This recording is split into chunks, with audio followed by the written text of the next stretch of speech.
Hi everyone, my name is Nicole Culver and I am currently a student in UNV 501 and pursuing my master's at GCU in bilingual education or TESOL, teaching English to speakers of other languages. I am currently a second grade general education and TESOL teacher in a public school in Brooklyn, New York. But I am from Chicago, Illinois, and I received my bachelor's degree from Vanderbilt University in Tennessee, and I've also taught in Washington, D.C. So I have a lot of different experiences teaching in different places, even in a short time, as it is only my fourth year teaching this year. Some of my strengths in the dispositions that I think I possess that make me a successful teacher, first and foremost, is definitely my warmth and friendliness, which is one of our dispositions that was highlighted. I also hope that I try to demonstrate genuine caring for my students and my colleagues. And I really hold in high regard the importance of building relationships with students and colleagues, but especially between teacher and students in order to foster the best learning environment. I feel that that is based in genuine caring relationships with students. And I think that that's a strength that I possess. One way I try to do that is a morning meeting where we gather and we have a share, and we also have just times where we even just say what the date is. But a huge tenet of that for me is also our affirmations as a part of our morning meeting, where I have affirmations that I have written. Miss Culver knows I can do it. I am important. I am loved. A lot of other ones. And then I also elicit responses from my students. So I think that that is a huge strength that I possess as an educator. Another strength I think that I have is my ability to reflect in terms of improving my practice, which is a skill I credit Vanderbilt University for helping me develop. All of my professors emphasized to me the importance in reflection when you are teaching. And I was also very privileged to be supported by them through many observations in my various practicum placements, where I was able to interact in a classroom and then receive feedback early on in my teaching career and in my pre-service career before I was even leading a classroom.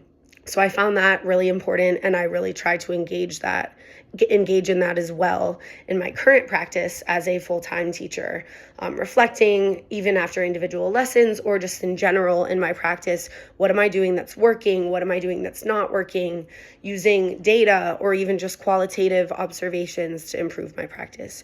And then, of course, I know experience is also part of this disposition, that educators should recognize that both reflection and experience combined can lead to growth. And I've definitely found that even in my short experience, as this is only my fourth year, as I mentioned, I am very pleased that even in the fourth year, I'm gaining experience and feeling a lot better about just teaching and feeling like the puzzle pieces are starting to fit together. A disposition I think I might need to work on to grow in is always promoting social justice and equity, which is something I also hold in very high regard, but that I believe one's journey never ends in learning. As teachers, we are also learners. So promoting equity, I think, is of huge importance, but also takes a lot of work. And then another component of my teaching practice that I think goes hand in hand with this in growing learning is assessment, being fair, and just also especially progress monitoring and implementing data within my day-to-day practice, and also collecting that data that is not just like standardized test driven or assignment driven, that is like data driven in terms of what I see in the classroom. I do very much struggle to progress monitor and find the time to devote to that, and then also find the time to devote to implementing the data and next steps in how I'm going to involve it in my instruction. So that is something, a disposition I believe I need to grow in.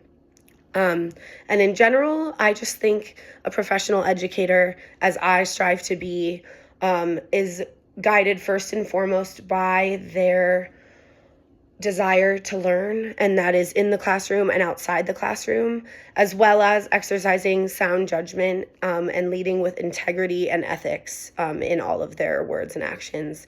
I think two of those dispositions combined really kind of speak to how a model educator should behave.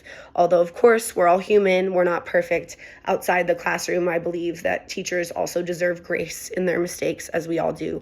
But I think there is a higher standard placed upon us as educators to really lead with integrity and model what we are asking of our students, because if we can't achieve that, how can we expect students to do so? Thank you so much, and I hope everyone's having a great week, and I'm excited to keep learning.